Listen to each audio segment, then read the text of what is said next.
Shavuot, c'est la semaine d'avant. La semaine d'avant, exactement. C'est pour savoir si tu étais là ou pas. Ouais, moi aussi. Bonjour à tous, chers amis. Merci beaucoup, madame. Et donc, chapitre 40 pour la réforme Shtema, le Gad Yaakov, Ben, Esther, Sarah. Et aujourd'hui, nous sommes à une semaine de Purim. Ce qu'on va voir aujourd'hui ensemble, chers amis, c'est quoi? C'est le fait que la semaine dernière, on a parlé des ailes. Alors, pas des ailes de poulet, comme les gens, ils ont la tête parfois que dans le manger, même s'ils sont en train de manger. Mais on a vu surtout le fait que sans ailes, on ne peut pas voler. Tu peux avoir le plus grand poulet sur terre, si tu n'as pas les ailes... C'est Gad Elmaleh qui dit ça. Ça, je savais pas. Qu'est-ce qu'il dit, Gad Elmaleh? Petit oiseau, si tu n'as pas d'aile, tu peux pas voler. D'accord. Fais à son âme. Que Dieu le bénisse. Qu'est-ce que tu veux que je te dise? C'est pas de ça que je parlais. On parlait des ailes dans quoi? À quoi étaient comparées les ailes dans le Zohar? Non, pas les anges. Non, non, non. Vraiment. C'est gravissime, comme on dit. À quoi on parlait? À quoi représentaient les ailes? Les ailes est représentées, si on a dit... Ah oui, on a dit quoi? On a dit une belle métaphore. Une belle métaphore, c'est le Zohar. On a mentionné le Zohar. Qu'est-ce qu'il dit des ailes, le Zohar? À quoi? Qu'est-ce que représentent les ailes? C'est gravissime, comme on dit. Heureusement qu'il y a l'application Torah pour écouter, pour voir après ce qu'on a vu. On a dit que les ailes représentaient Ahava et Yira, l'amour et la crainte.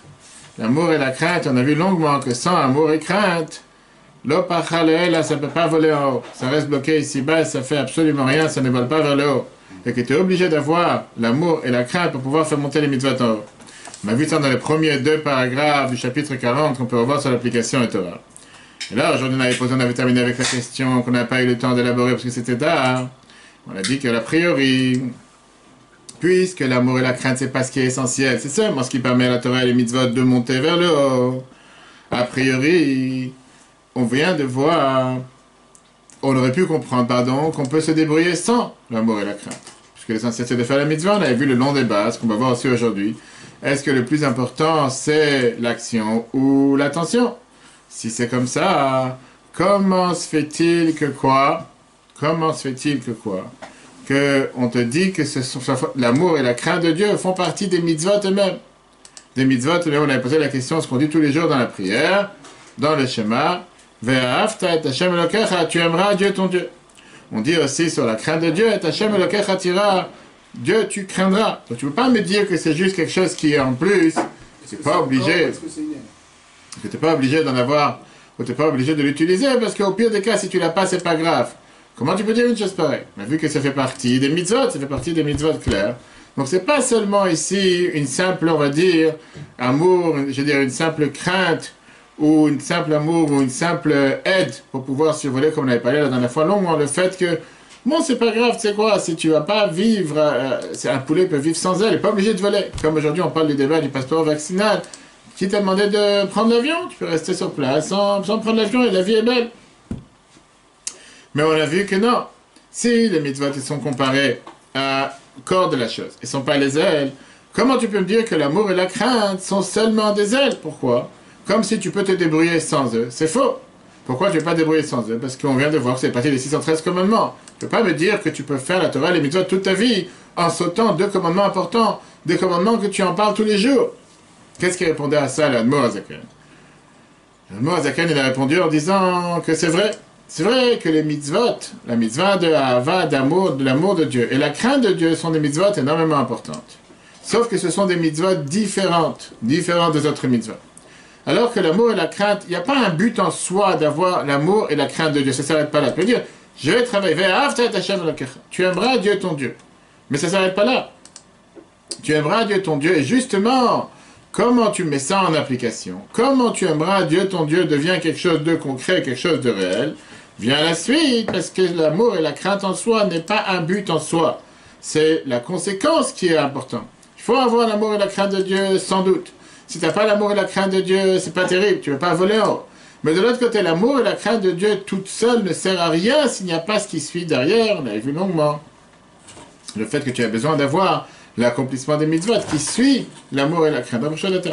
L'amour et la crainte qui suit, quand deux mots c'est l'amour et l'accomplissement des mitzvot qui suit l'amour et la crainte. Si tu n'as pas l'accomplissement des mitzvot derrière, tu peux dire j'aime Dieu à longueur de journée, tu peux chanter de très belles chansons, mais c'est comme s'il te manque tu as rempli la mitzvah. Quelle mitzvah t'as rempli? Non, justement, non. Non.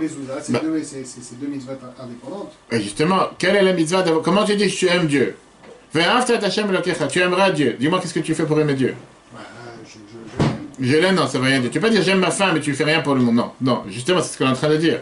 Quand un juif, il aime Dieu, qu'est-ce que ça veut dire il aime Dieu? Il aime Dieu, ça veut dire que cet amour lui fait ressentir ce manque, cette soif, cette passion qui cherche... Et une finalité alors. On va voir, on va tout de suite voir. Il est obligé de se rapprocher de Dieu. Et ce rapprochement de Dieu peut s'exprimer seulement par ça que tu accomplis les mitzvot. Pareil avec la crainte. Tu peux avoir cette crainte de Dieu, mais cette crainte de Dieu peut s'exprimer seulement par ça qui fait en sorte que tu ne vas pas transgresser la volonté de Dieu. Si tu dis, je crains Dieu, mais dans la vie de tous les jours, je peux me permettre de faire des choses qui sont contre la volonté de Dieu, tu ne crains pas Dieu. Ça n'existe pas de dire, je crains Dieu, j'aime Dieu, mais dans la vie de tous les jours, je ne fais pas forcément ce qu'il me demande. Ça n'a pas de sens. Dire j'aime et je crains Dieu, il y a une cause à effet. J'aime et je crains, et automatiquement, c'est la raison pour laquelle je fais ce qu'il me demande. Et là, à ce moment-là, ça va ensemble. Maintenant, je reviens à ce que tu viens de dire, oui. J'ai une question. Vas-y. Je pose, ça fait longtemps. Oui. Qu'en est-il des gens qui sont genre dans les couvents, les machins, trucs, ils te disent on ressent Dieu, on aime Dieu. Oui, et là, qu'est-ce que tu fais pour l'aimer? Eh ben, je sais pas. Bah. Nous, on a les mitzvot. D'accord, il faut oublier.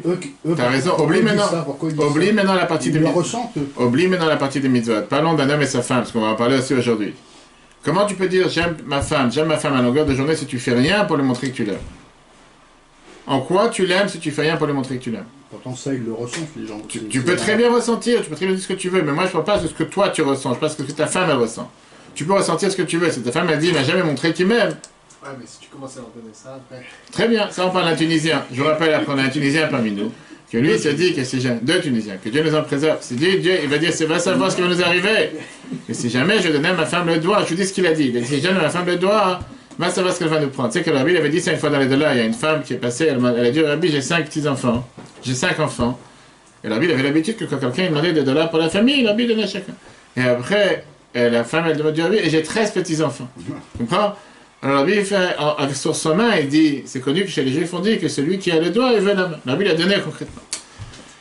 L'idée, elle est que c'est exactement la même chose avec Dieu. Plus tu fais, plus tu pratiques, et plus tu as envie de pratiquer, plus tu te rapproches de Dieu, plus tu veux faire. Donc, il y a un amour qui est un amour que tu ne ressens pas cette soif, tu ne ressens pas cette passion. C'est ce qu'on appelle... Eux, ils font des trucs. On va arriver, on va voir la différence entre les humains et les sadikim. On va voir. À 5 heures du matin. Non, mais ceux-là, là. Oui. Comment on peut leur dire que eux, ils font... Que ça veut rien dire. On va y arriver.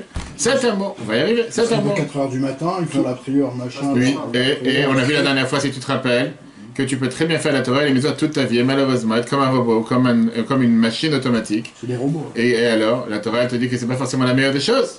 Parce que si tu n'as pas de... C'est ce qu'on va voir aujourd'hui dans la fin de ce chapitre 40. S'il n'y a pas le sentiment à l'intérieur, s'il n'y a pas justement tout cet impact qui est fait avec chaleur, avec ferveur, avec attention, ça ne veut pas dire que tu n'as rien fait, parce que concrètement tu as fait, mais rappelons-nous l'exemple qu'on a vu plusieurs fois, quand tu jettes un bouquet de fleurs dans la figure de ta femme, et tu dis au moins je suis mieux que mon voisin, parce que moi j'amène des fleurs et lui il n'amène pas. Ok. Comme on l'a dit tout à l'heure, il y a cet amour qui est appelé Ahava Betanugim. L'amour, ça veut dire que quelqu'un il a un plaisir du fait qu'il se rapproche de Dieu. Sans forcément faire quoi que ce soit. Ça revient à ce que tu viens de dire avec ses couvents, etc. Et il se dit, moi je ressens Dieu, moi j'ai pas besoin de faire quoi que ce soit. Combien de fois tu rencontres des gens pareils en Seine-et-Marne ou ailleurs, que les gens ils te disent, moi j'ai pas besoin de faire monsieur le rabbin, moi j'ai pas besoin de mettre ses phylactères, j'ai pas besoin de faire une prière, moi je suis proche de Dieu. Moi et Dieu on a un langage en direct, on parle ensemble, ça va très bien, on est en osmose, tout va très bien, j'ai pas besoin de parler. Ok, c'est quoi? Cet amour, la Torah te dit, elle existe, mais dans le monde futur. Elle existe dans le monde futur en tant que récompense aux mitzvot que tu as fait dans ce monde. Dans ce monde, qu'est-ce qui est écrit dans la Torah? Ayom la sotam. Aujourd'hui, pour le faire. Ou le machar le kablasraam. Dans le monde futur, là, on va recevoir la récompense. Mais dans ce monde, tu dois faire. Ce qui veut dire qu'au final, dans ce monde, l'action est l'essentiel. On a parlé ça longuement aussi dans le cours de lundi midi, qu'on peut voir sur l'application de Torah. Bien sûr que tu ne veux pas te suffire seulement avec les sentiments. Alors, puisque le but de l'amour et la crainte, c'est de faire les mitzvot, on revient à ce qu'on a dit la dernière fois, c'est pour ça que l'amour et la crainte, elle est appelée, que la faim, c'est appelé les ailes pour les autres mitzvot. Et bien, la demande qui est établie dans les prochains paragraphes, c'est pour ça que David Amelech, il disait, Oi kol tzama lechul maim, tout celui qui a soif, qu'il a boire de l'eau.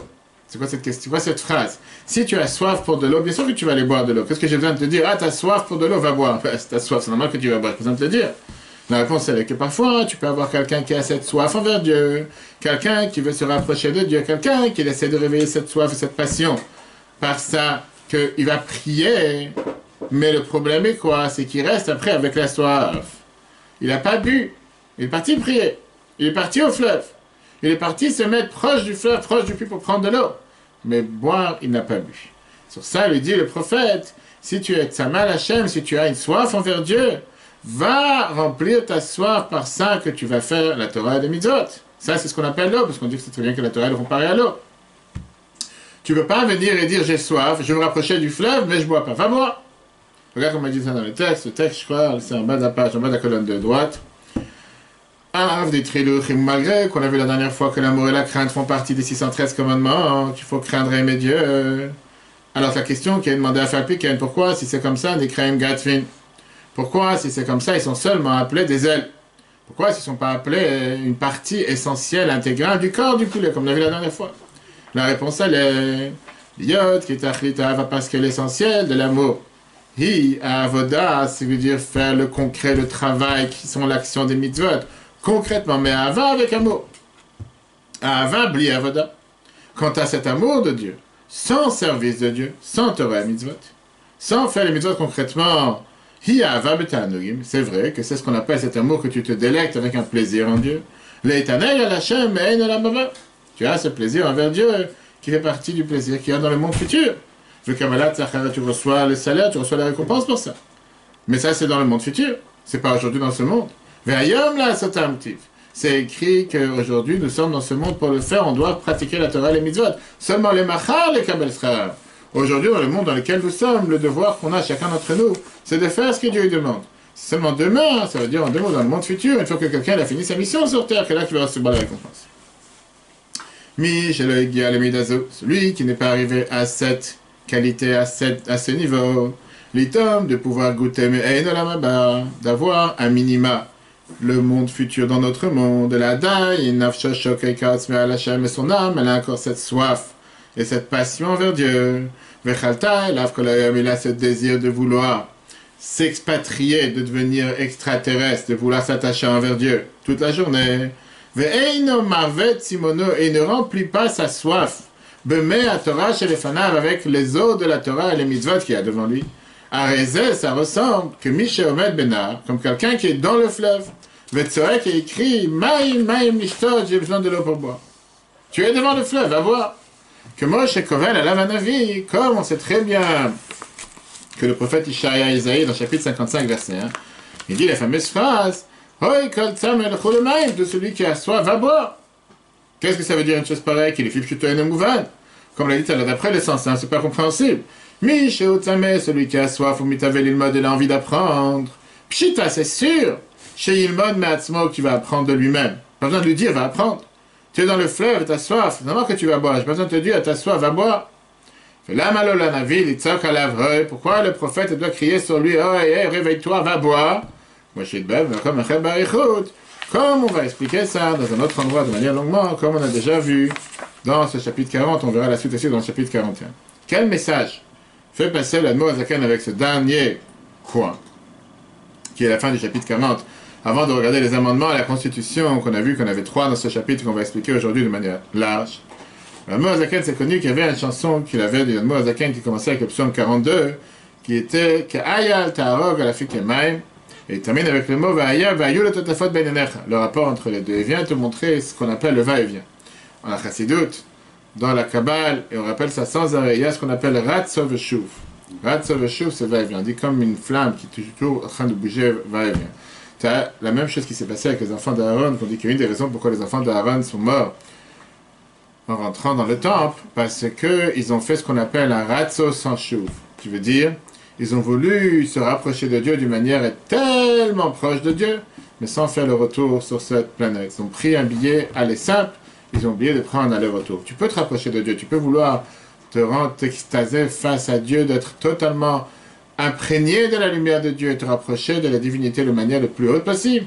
N'oublie pas qu'après il faut remettre les pieds par terre. Le but n'est pas dans la tfila, dans la prière, d'être totalement proche de Dieu, de ressentir Dieu par Dieu sur terre. Il faut juste fermer la porte de la grande salle parce qu'il y a le froid qui rentre après Gabriel veut dire qu'il a attrapé froid. Et de l'autre côté, malheureusement, une fois que quelqu'un il a prié, il a fait tout ce qu'il faut, quand arrive à faire la Torah et les mitzvot, il dit laisse-moi tranquille, ça me concerne pas. Non, la Torah te dit bien sûr c'est bien d'avoir cet amour, d'avoir cette crainte, mais si c'est pas attaché avec du concret derrière, l'amour et la crainte ne servent absolument à rien. Et c'est ce qu'on va voir justement dans les 3 amendements que l'Admor Zaken a rajoutés dans ce chapitre. On l'a vu tout à l'heure, on l'a vu la dernière fois, si on en a mentionné rapidement, dans ces le chapitre de Tanya qui en a le plus, ce qu'on appelle en hébreu les Hagaot. Ils ont beaucoup de termes kabbalistes qu'on va expliquer de la manière la plus claire et la plus simple, comme d'habitude. Première, c'est que le Tanya il a expliqué comme quoi les mitzvot, ils sont comparés, que quand tu fais les mitzvot comme il faut, tu les élèves vers les mondes spirituels, les mondes les plus élevés. On a vu qu'il y avait les 4 mondes, le monde de l'émanation, le monde de la formation, le monde de la création, formation et l'action. Et on a dit que la Mourazakin t'a expliqué quelle est la différence par rapport à une personne si les mitzvot que tu fais montent dans tel monde ou dans tel monde. On a posé la question, quel rapport? Qu'est-ce que j'en ai à faire? Quelle différence de quel côté ils vont les mitzvot? L'essentiel c'est que j'ai fait les mitzvot. Quelle différence s'ils montent dans tel monde ou dans tel monde? Et la réponse elle est très simple. On sait très bien que n'importe quelle Torah, celui-là, prière ou mitzvah que quelqu'un y fait, il attend faire descendre à travers cette Torah et c'est une prière, une abondance et les bénédictions pour le monde en bas. Tu ne veux pas faire descendre des choses de manière spirituelle, tu veux faire les choses de manière matérielle. Concrètement. Combien de fois arrive que quelqu'un demande d'avoir une abondance sur terre et il ne voit pas cette abondance arriver? Beaucoup de prières à l'apparence ne sont pas répondues. Beaucoup de mitzvot que quelqu'un y fait n'amènent pas forcément l'abondance qu'il attendait à ses yeux. Par exemple avec la tzaka, dans la Torah, on a vu ça à la paracha de cette semaine, la paracha Trouma, dans le cours de lundi soir, pourquoi Dieu demande et fait appel à ce qu'on donne. On a vu le bienfait de donner. Qu'en réalité, quand on donne, en réalité, on reçoit. Je conseille vraiment à chacun de regarder le cours sur l'application Torah. Beaucoup de gens te disent, regarde, j'ai donné des zakat et les comptes ne sont pas remplis derrière. Je me suis engagé pour telle et telle somme, malheureusement, c'est pas rentré derrière. Alors qu'on voit que par rapport à des tzadikim, ça marche.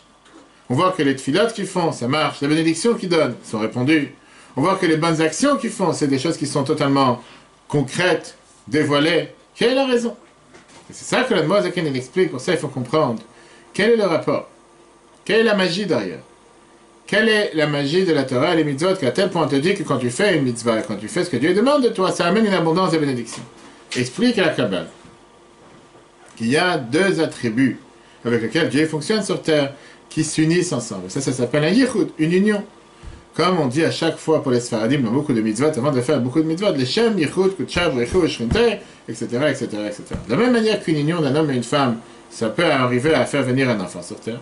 Une union de 2 personnes peut amener une réussite et un certain objectif dans une société. Exactement la même chose quand tu as une union de 2 traits ou de 2 traits de caractère ou de 2 attributs avec lesquels Dieu fonctionne sur terre, fait descendre une abondance sur terre. Particulièrement quand tu as le chesed qui s'unit avec la gvura, la bonté avec la rigueur. C'est ce qu'on appelle dans le langage kabbalistique que les rigueurs s'adoucissent avec la bonté. Et la conséquence, c'est que s'il y avait des difficultés ou des souffrances qui devaient arriver sur terre à cause de Midat Adin, à cause de l'attribut de jugement, ils s'effacent et deviennent l'attribut de bonté. Aujourd'hui, tu peux cuisiner avec du vin rouge, je ne sais pas avec quel autre aspect que parfois il peut devenir aigre ou amer, et les gens vont dire qu'il faudra rajouter du sucre dans le plat, je ne sais pas, ou du miel qui va adoucir le piquant ou le produit aigre, le produit salé, etc. Chaque mitzvah que nous faisons crée cette union avec les attributs de Dieu. Et pareil, l'union qui est entre Chesed et Gvura. Ce qui fait qu'il y a ce mélange entre la bonté, la rigueur. Ça se passe où? Dans le Olam HaAtzilut, le monde de l'émanation dans lequel est la source de la Torah. Là-bas, cette union se dévoile où? Dans le monde de la création et le monde de la formation. Mais ne se dévoile pas dans le monde concret. Et c'est ce qu'on répète sans arrêt avec la différence entre Rosh Hashanah et Kippour et toute l'année. Si Rosh Hashanah et Kippour, tu as prié, et tu as fait tout ce que tu pouvais pour demander à Dieu tout ce que tu as besoin sur terre, comment se fait-il que tu as encore le devoir de prier tous les jours? Puisque de toute façon, Kippour, Dieu a déjà décidé tout ce qui va se passer avec toi dans l'année, tu n'as plus besoin de prier Kippour de toute l'année. Et la réponse, elle est que c'est vrai que Rosh Hashanah et Kippour, Dieu, il a prévu tout ce que tu vas recevoir cette année de la manière la plus large possible. Mais ça dépend comment tu la reçois. Tu peux la recevoir dans le monde de l'émanation, tu peux la recevoir dans le monde de la formation, dans le monde de la création, et l'essentiel, c'est de le recevoir dans le monde de l'action. C'est pour ça qu'une mitzvah sans kavana, sans attention derrière, ça ne dévoile pas cette union que tu as fait dans les mondes célestes. Et automatiquement, c'est sûr que ça ne va pas faire descendre les conséquences que tu attendais de cette union. Et automatiquement, l'enfant n'est pas né. Il y a eu une union. tu as fait cette union entre la tribu de bonté et la tribu de rigueur. Mais néanmoins, c'est resté dans les mondes d'en haut. Ça n'a pas fait descendre l'abondance dans les mondes d'en bas. Spécialement quand la mitzvah, elle est faite avec ce qu'on appelle cette kavana, avec cette attention. C'est là que se dévoile cette union.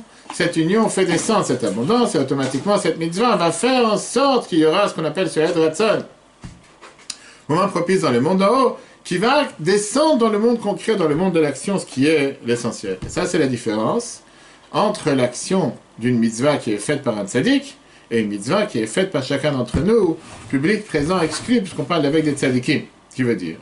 Les deux font la mitzvah de la même manière. Les tefillin, on les met les deux de la même manière. Il n'y a pas une différence comment un tzaddik met les tefillin, comment chacun d'entre nous met les tefillin, comment une femme allume les bougies de Shabbat, que ce soit une femme qui est sainte, qui n'a jamais fait notre mitzvah sur terre, ou une femme pieuse, etc. La différence, elle est où? Elle se trouve dans l'attention.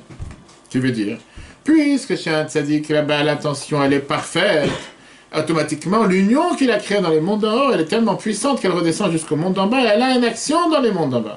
C'est pas juste une union qui reste dans les mondes d'en haut et qui a aucun impact dans les mondes d'en bas, après tu te plains, pourquoi je vois pas le résultat? Parce que l'union, elle a été faite.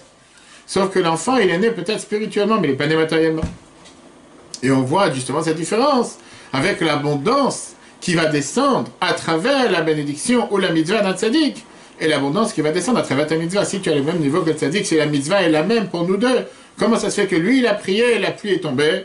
Histoire de Chania Me'agel qui s'est mis dans le fameux cercle et qu'il a prié plusieurs fois, etc. Comment ça se fait que moi, j'ai prié, la pluie, elle m'attend toujours? Et pareil, il y avait beaucoup d'autres choses. Et là, la réponse. Parce que la mitzvah, elle est la même dans l'action. Sauf que tout dépend quel zèle tu as. Si tu as un Dreamliner, ou si tu as un, comment on appelle ça, le A380, paix à son âme, ou les autres, qu'aujourd'hui on ne sait plus quoi faire avec, on cherche à les vendre, on ne sait pas comment s'en débarrasser, ou bien si tu veux faire en sorte que ça descende sur terre. Et là, il y a toute la différence. Et là, c'est la synthèse, si on peut dire, de tout ce qu'on a vu dans le chapitre 40.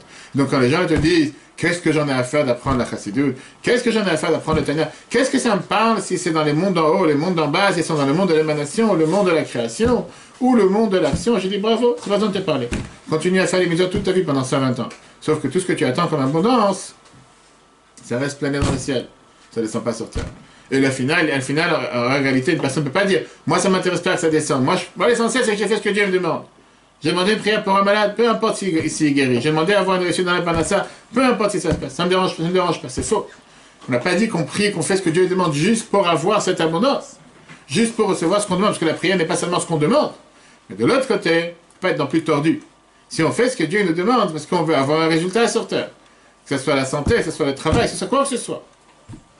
On va dans le texte. Juste une Vas-y. question. Est-ce que c'est la même chose avec les Averot? Ça veut dire quoi? Est-ce que aussi ça crée des réalités négatives? Ça crée, sauf que la différence avec les Averot et les mitzvot, c'est que dans les mitzvot, c'est quelque chose qui est ineffaçable. Les Averot, tu peux les transformer en positif.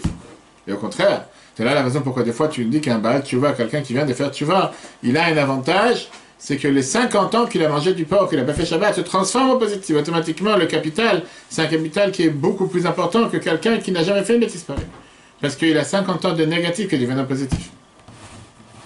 Regarde, l'amendement, c'est rajout que la Noazakan a fait la première dans ce chapitre. Et là-bas, quand on a dit que l'attention élève la Torah et les mitzvot, quand on a dit que l'attention élève la Torah et les mitzvot à quoi? Avec les 10 attributs dans le monde de la création, le monde de la formation. Mais Yerumidgel là-bas, ça éclaire et ça dévoile Gam, Kanayir, Elion, cette union que tu vas faire, Anaase, qui est faite, Bechol mitzvah, dans n'importe quelle mitzvah, Talmud Torah, dans l'étude de la Torah. Qu'est-ce que ça veut dire? Qu'on essaie de faire cette union dans les attributs avec lesquels Dieu fonctionne dans le monde. Qui vont s'unir l'une avec l'autre. Et les difficultés ou les rigueurs ou les duretés vont s'adoucir grâce aux bontés. Par ce moment propice à Elion d'en haut. Avec Dieu qui est infini, Meir ou Midgalé qui est clair et qui se dévoile. Biprinat, Giluirav avec un tellement grand dévoilement vers Atsum puissant. Beitarota diltata par ce réveil d'en bas. Hi asiyata mitzvah. Que ça, c'est par ça que tu fais une mitzvah. Oh, esaka Torah, par ça que tu étudies la Torah. Shebaen, que dans eux, Meloubash est habillé, Ratzon Elion, la volonté divine. En Sabaruchu, qui est totalement infini. Donc là, on a comme on l'a dit tout à l'heure. Par rapport à l'action, on est tous les mêmes. Cette union, l'union, elle est créée. Maintenant, est-ce que cette union amène un enfant? La même chose avec un homme et une femme. Pas forcément qu'à chaque fois qu'il y a une union ensemble, l'enfant est né. Et c'est ce qu'il est dit tout de suite. L'essentiel de cette union qui a été faite par la Torah et les mitzvot. Ou le Ma'alamala est dans le monde en haut. Plus haut que le monde de la création et de la formation. C'est B'olam ha'atzilut, dans le monde de l'émanation. Sham, que là-bas, où Ma'ut, Va'atzmut, Midotav Yitbarach, là-bas est l'essence et où s'expriment les attributs de Dieu. Mais Yuchadat, qui sont totalement unis. Le Ma'atzilan, dans celui qui les a créés, Ensa Baruch Hu, qui est Dieu, qui est infini. Le Sham est là-bas, dans le monde de l'émanation. Où Ma'ut Va'atzmut, là-bas, on voit l'essence. Et qu'est-ce que c'est? Ratzon Elyon, la volonté divine. Ensa Baruch Hu, qui est infini, le Sam soit-il. Ve'aratan levad, c'est seulement un rayon. Hi me'ira qui éclaire, bria yetzira asir, dans le monde de la création, le monde de la formation et le monde de l'action. Bechol olam me'em, dans chacun des mondes, le film en fonction de son niveau. Et donc, l'union, elle a bien été faite. Mais l'union n'est pas descendue sur terre. Malgré que l'âme de la personne qui fait un osek batorah ou mitzvah, qui apprend cette Torah ou qui fait cette mitzvah, et ne vient pas de ce monde plus élevé que le monde de l'émanation. Alors comment les actions de l'homme peuvent engendrer, peuvent entraîner une union dans le monde le plus élevé? Apparemment, j'appartiens pas là-bas. Comment tu peux atteindre ce monde? C'est très simple. Et comme c'est la volonté divine, qui est habillée dans cette mitzvah. C'est elle-même la parole d'Alacha, la Torah, qui s'occupe d'elle. Ça c'est la divinité. La lumière infinie de Dieu, que lui et sa volonté sont une. C'est Dieu qui a décidé, c'est lui qui l'a voulu par sa volonté. Et il a émané, il a fait créer ces attributs qui sont unis avec lui. On dit, c'est pas parce que mon âme ne vient pas de ce monde plus élevé que je ne peux pas faire cette union dans le monde plus élevé. Ça, je le fais. Enfin, l'idée, Giloui Ratzon, par ça que je dévoile la volonté de Dieu. Comment? Hamid Galek, qui se dévoile, l'idée, Torah, par l'occupation dans la Torah, mitzvah, zou et cette mitzvah. Et Nichlalot, zo bezou, ils vont s'unir l'une dans l'autre. Et les duretés, les difficultés vont se radoucir avec les bontés. Quand tu fais cette Torah et cette mitzvah. Donc il te dit, bien sûr que tu peux le faire. Bien sûr que je peux faire une chose pareille. Sauf que ce que je fais comme union de ces deux attributs, bonté et rigueur, les résultats et les conséquences de cette union, je ne les vois pas avec mes yeux. Pourquoi? Parce que la mitzvah, je l'ai faite, sauf que l'intention n'était pas là, elle était faite de manière robotisée, et donc le concret que j'ai essayé, que je voulais et que je devais faire descendre grâce à cette mitzvah, le concret, il n'est pas là avec mes yeux.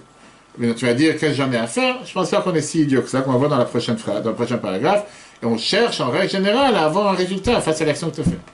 Donc la prière, elle monte jusqu'à dans le monde de Hatzilut. Jusqu'à dans le monde de Hatzilut. Et elle crée cette union. La création se fait donc dans le monde en haut. Mais si par exemple elle est montée que jusqu'à le monde de la formation, par exemple. On avait vu ça dans le précédent chapitre, je crois que c'était la fin du 39 au début du 40, que ça c'est plus pire. On a vu que c'était encore plus pire, parce que parfois... Si ça monte jusqu'au monde de la formation, il y a quand même... L'union se fait, mais l'union elle est beaucoup moins forte.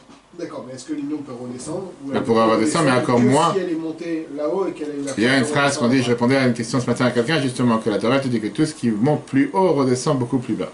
Quand la gava, il y a des mathématiques, veut dire plus quelque chose, tu jettes un ballon très haut, plus ça redescend encore beaucoup plus bas. Si ça monte pas très haut, ça va pas redescendre très bas. Surtout qu'on avait vu la dernière fois, les différences entre si tu fais quelque chose pour ta propre gloire, avec ton propre ego, si tu fais quelque chose de manière robotisée chez l'Olishma, et automatiquement on a vu en fonction de ça, de quel niveau ça va monter. Là, il t'explique que plus que tu vas faire ce que Dieu demande de toi, automatiquement ça va monter dans le monde le plus haut pour pouvoir après avoir ce bénéfice que ça redescend dans le monde d'en bas. Sinon, l'union, tu l'as faite, ce que Dieu il a cherché à atteindre, qu'on voit dans la paracha de cette semaine, d'avoir une résidence ici-bas. Tu as créé cette résidence, mais elle n'est pas ici-bas. Elle n'est pas dans ce monde. Donc tu as fait, comme on a dit tout à l'heure. Oui, j'ai fait, j'ai mis les tefilines, j'ai fait ce que Dieu demande de moi.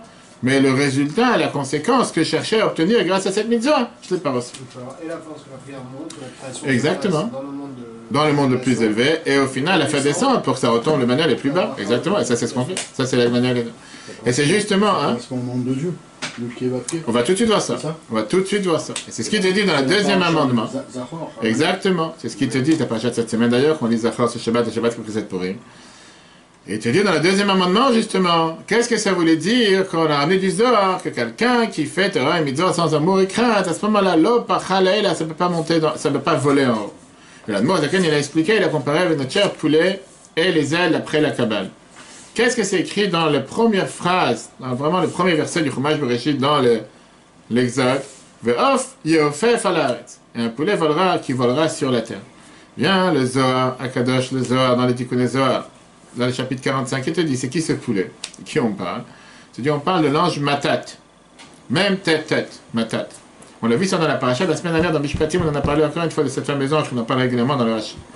Cet ange, on dit qu'il est comme son maître, qui veut dire qu'il a son nom, il vient et il est aussi, il fait partie de ce tétragramme qui sont le Yud, le He, le Vav et le He. On va tout de suite voir comment.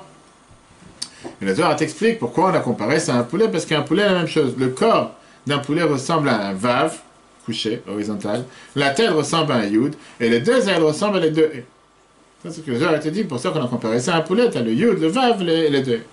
C'est vrai que ces paroles du Zohar sont incompréhensibles. Qu'est-ce que ça veut dire? Une chose pareille, qui est cet ange Matat? Pourquoi il est comparé à un poulet? Et quel est le rapport entre les lettres, les 4 lettres du nom de Dieu et un poulet? Et comment tout ça, ça a à faire avec ce que le Zohar te dit? Que les ailes sont à envahir à l'amour et la crainte. Et si tu as des ailes cassées, ou tu n'as pas d'ailes, tu peux peut-être faire ce que Dieu demande, mais tu ne peux pas voler. Explique l'Admor Azaken dans ce deuxième amendement, qui est très riche. Comme j'ai dit, quand tu lis ça, premier abord, tu comprends rien, mais quand tu vois ça avec les commentaires, c'est un autre monde. L'Admor Azaken t'explique, ça basé sur différentes sources dans la Kabbale, comment tout est à merveille de manière très, pas seulement compréhensible, mais simple pour chacun d'entre nous. D'abord, l'ange Matat, c'est un ange qui est mentionné plusieurs fois dans la Torah. Parachat de la semaine dernière, Mishpatim, on a dit, je t'envoie un ange devant toi. Et après, la Torah, elle te dit, Rashi, la Gemara, elle te dit qu'on parle de quel ange? L'ange Matat. Rashi vient de dire ça, c'est écrit dans la Gemara, Sanhedrin, page 38b. Et le verset te dit, Kishmi vekirbo, mon nom, il est dans lui. Le nom de cet ange Matat, il est comme Dieu. Quand on a vu Vel Moshe, Amar, allez à Hachem. Et Moshe, il a dit, monte vers Dieu. Vient la Gemara, dit qu'avec le nom Hachem, qui était Yud Kevavkev, encore une fois, c'était l'ange Matat qui agissait. En deux mots, on va dire, c'est le bras droit de Dieu. Très bien. Viens la Kabbale. En deux mots, elle ne vient pas te rajouter ou te dévoiler ici des choses qui ne sont pas écrites dans la Torah, basé sur ce qu'on a vu dans les phrases de Chachamim plus tôt, que le monde est divisé avec les 10 attributs, les 10 sphirotes avec lesquels Dieu est. Mais dans le monde et les 4 mondes. Dans notre cas, c'est écrit dans la Kabbale que l'ange Matat, ça reflète le monde de la formation, le monde de Yetzira qui est juste en dessous Atzilut. On a parlé de ça dans les cours précédents, où éclairent les 6 attributs avec lesquels Dieu fonctionne sur Terre. On a vu qu'il y a les 10 attributs à part Malchut, il y a les 3 premiers qui sont cérébrales, les 6 d'après sentimentales, et ça c'est plus ou moins les manières avec comment Dieu fonctionne sur Terre.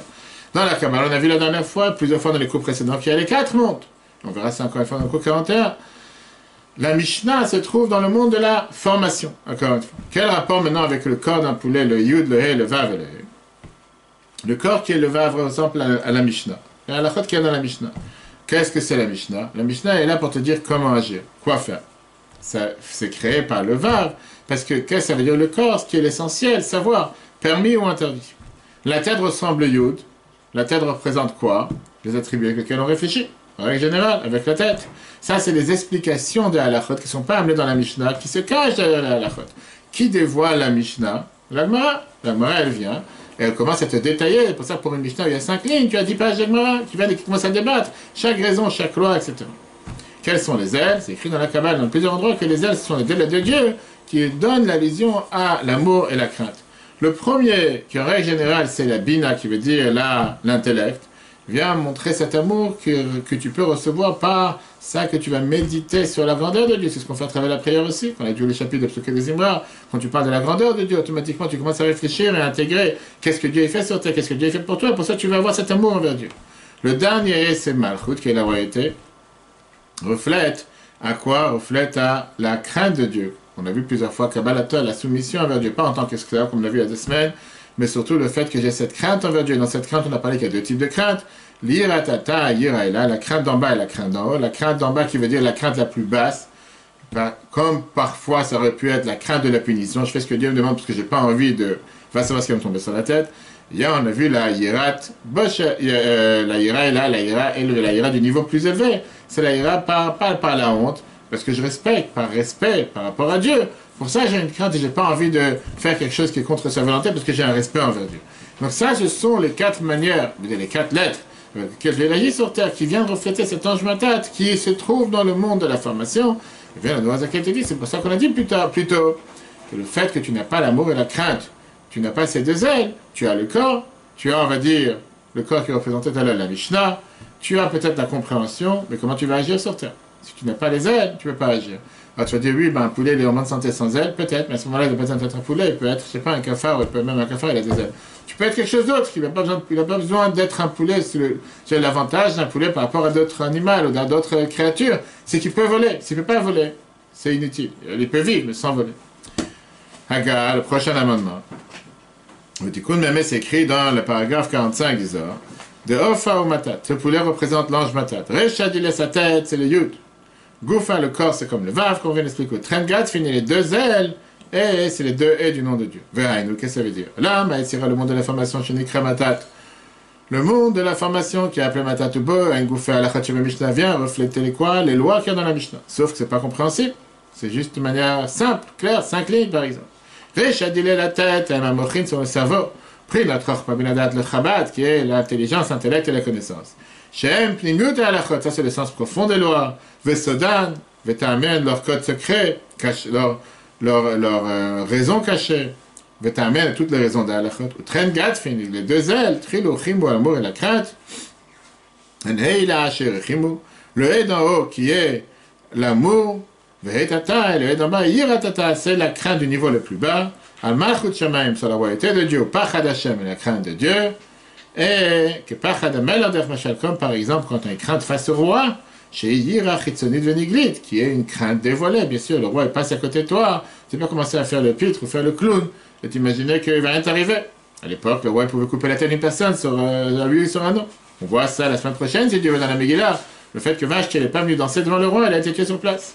Quand je parle de la crainte de Dieu, qui est le niveau le plus élevé, il y aurait Bochet, c'est-à-dire cette crainte par la honte, il y a une histarot, c'est des choses que nous, on ne comprend pas, parce qu'on ne voit pas Dieu avec nos yeux. Oui, mais là, ça dépend de l'intelligence suprême qui représente le You du nom de Dieu, comme c'est expliqué dans le Zohar. Et avec ça, on va terminer avec le troisième et dernier amendement de ce chapitre qui est magnifique. On va élaborer encore beaucoup plus les détails de ce qu'on vient de voir. Viens, le Moazakin a dit que ces 4 mondes viennent refléter les 4 différents aspects de la Torah. La Kabbale, la Chassidut, même chose, la Mishnah, la Gemara et le Chumash. Quand tu apprends ce qu'on appelle, quand tu vises la Torah en général en deux matières, tu as le Nigle et Chassidut, la Torah dévoilée et la Torah cachée. La Torah dévoilée, on parle des choses dans les niveaux les plus bas de la vie matérielle.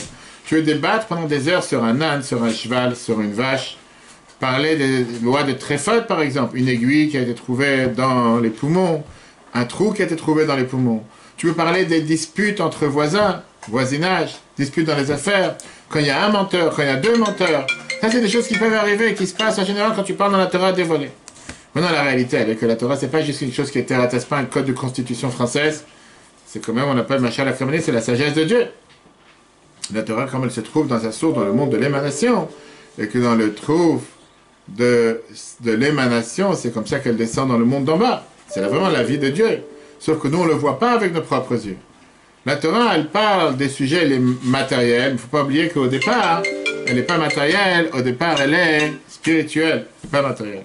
Et là vient justement toute la nouveauté de la Torah dévoilée. Ce qui veut dire, Dieu, il a pris sa sagesse, la plus élevée. Il a habillé, il a fait descendre dans du concret, du monde matériel, le monde de l'action, qui est mélangé de bien et de mal, à tel point que tu peux être en train d'apprendre la Gemara et ne pas penser un instant que tu es en train de parler de la sagesse de Dieu ici.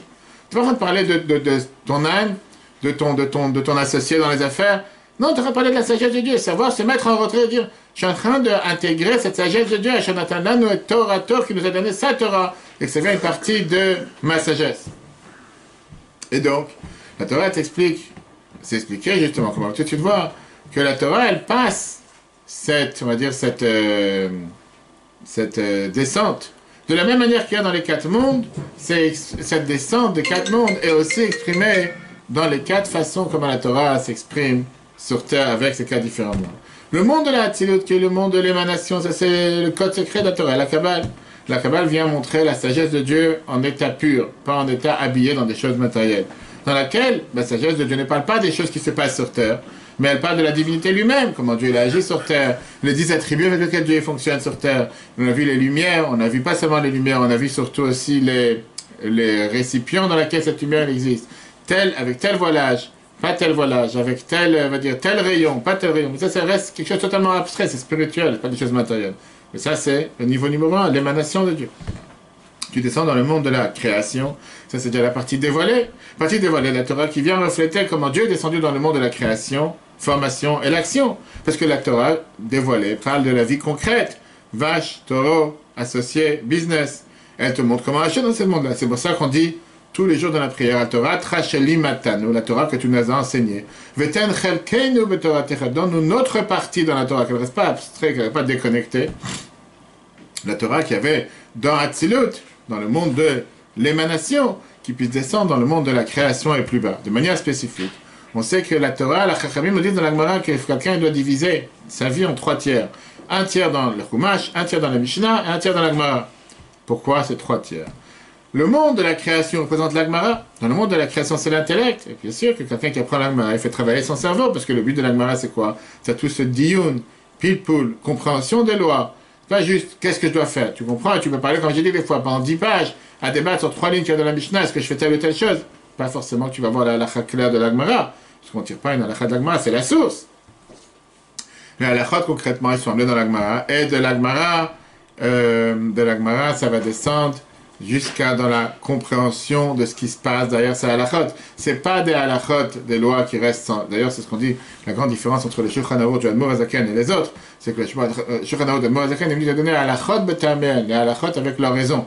Derrière chaque halakha, il y a l'explication d'ailleurs, pourquoi je fais de telle manière. Après, il y a le monde de la formation, c'est le monde de la Mishnah. Le monde de la formation est clair, les 6 attributs de Dieu, qui sont essentiellement bonté et rigueur, et dans laquelle se trouve la Mishnah. Contrairement au Talmud, dans le Talmud, on a dit tout à l'heure, ça vient t'expliquer les raisons de halachot.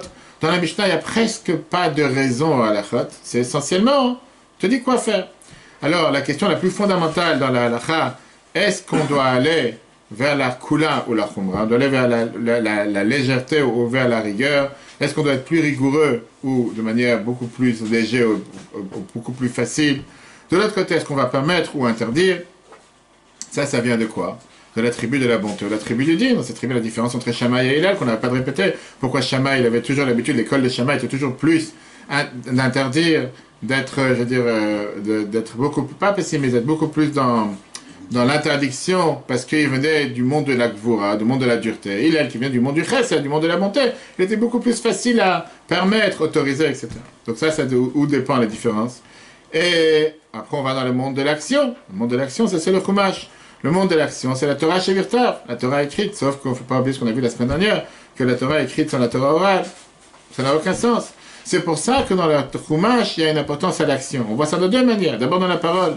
Je te dis que dans le Chumash, mais rien de dire les mots de la Torah chez Virtav, c'est important même si tu ne comprends pas. Alors que la Mishnah et la Gemara, à lire sans comprendre, c'est pas considérer l'étude de la Torah. Alors que dans le Chumash, oui, parce que c'est Torah chez Virtav.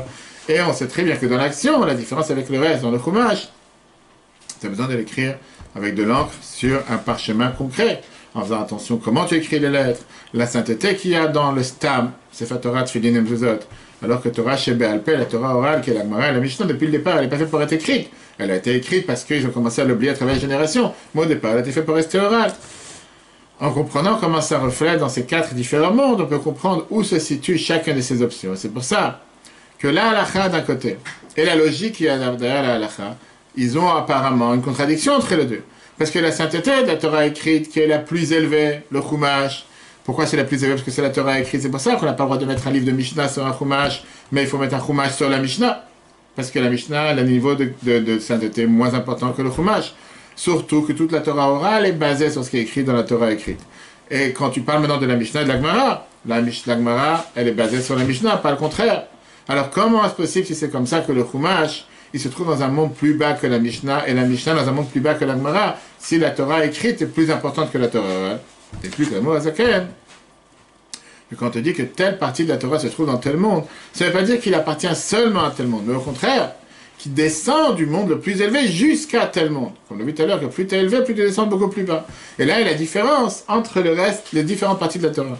Le Chumash peut descendre du niveau le plus élevé, qui est le niveau de l'émanation, le monde de l'émanation, jusqu'à le monde de l'action. Puisqu'il est le plus haut, il descend le plus bas. La Mishnah, qui a un monde plus bas, elle descend seulement jusqu'au monde de la formation. Elle ne descend pas plus bas. La Gemara descend seulement jusqu'au monde de la création.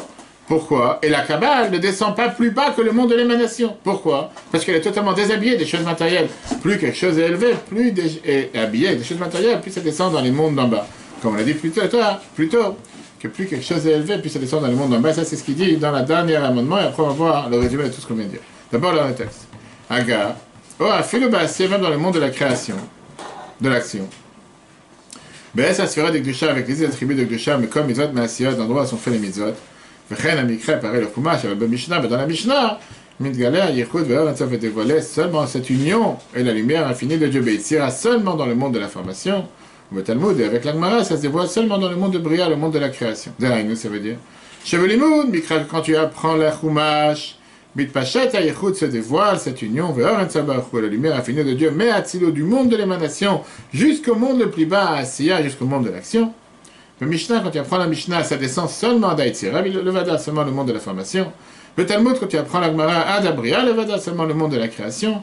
Pourquoi? Parce que Kikulan Ba'atzilut, ils sont tous depuis le monde le plus haut. La question, elle est jusqu'à où ils descendent. Aval Kabbalah. Quand tu parles de la Kabbalah, elle ne peut pas se dévoiler, elle ne peut pas se répandre. Klal Ba'atzilut, pas du tout depuis le monde de l'émanation, Abria, Aïtzira, Asiya, création, formation et action, comme c'est écrit dans Prietzraim, dans la Kabbalah. Qu'est-ce qu'on vient de voir ici? Et surtout, on finit cette série qui est quoi? Qui est une série qui a commencé depuis le chapitre 38, 39, 40. On vient de voir que qu'est-ce que ça veut dire le monde de les ailes. Les ailes en rapport avec la misère, on a vu que les ailes ne font pas partie du poulet. Un poulet peut vivre sans ailes, seulement les ailes lui donnent la possibilité de pouvoir voler. Contrairement à la tête et le corps du poulet, on a vu que, pareil, la mitzvah et l'étude sont la tête et le corps de la mitzvah. Sans eux, il n'y a pas de mitzvah. Sans corps et sans tête, le poulet ne vit pas. Sans mitzvah et étude, il n'y a pas de poulet qui vit. Les ailes ne font pas partie de la mitzvah, mais leur rôle, c'est de faire élever la mitzvah à un niveau beaucoup plus élevé. Le plus important, c'est de savoir faire cet équilibre entre l'action et la tension. On a vu la dernière fois, Bilvafra, la Soto, Dieu lui demande de faire. Bien sûr que le plus important, c'est d'agir dans ce monde, le monde d'en bas. On n'a pas besoin de planer dans les mondes d'en haut. Et donc, a priori, j'aurais pu très bien dire l'action sans attention, ça suffit largement, comme on a vu la dernière fois. Sauf que puisque Dieu l'a cherché à avoir une résidence ici-bas, comme on voit dans la paracha de cette semaine, Veshachanti betocham, je vais résider parmi vous. Le but n'était pas de rester dans les mondes d'en haut, le but de descendre dans le monde d'en bas, de la même manière que dans un appartement, dans une habitation, une personne se dévoile entièrement. Le fait d'avoir affaire avec les mondes d'en bas, parce que les mondes d'en bas, c'est des mondes matériels qui cachent la divinité. Comment on dévoile la lumière de Dieu dans les mondes les plus bas? Par ça qu'on va faire voler ses actions dans les mondes les plus élevés. Grâce à ça, ils vont redescendre dans les mondes les plus bas. L'action représente les mondes bas. L'attention représente la résidence de Dieu. Faire cette union entre les deux, l'intention et l'action, va faire descendre cette résidence de Dieu dans le monde le plus bas sur terre. Ça, c'est l'enseignement qu'on apprend de la fin du cours d'aujourd'hui.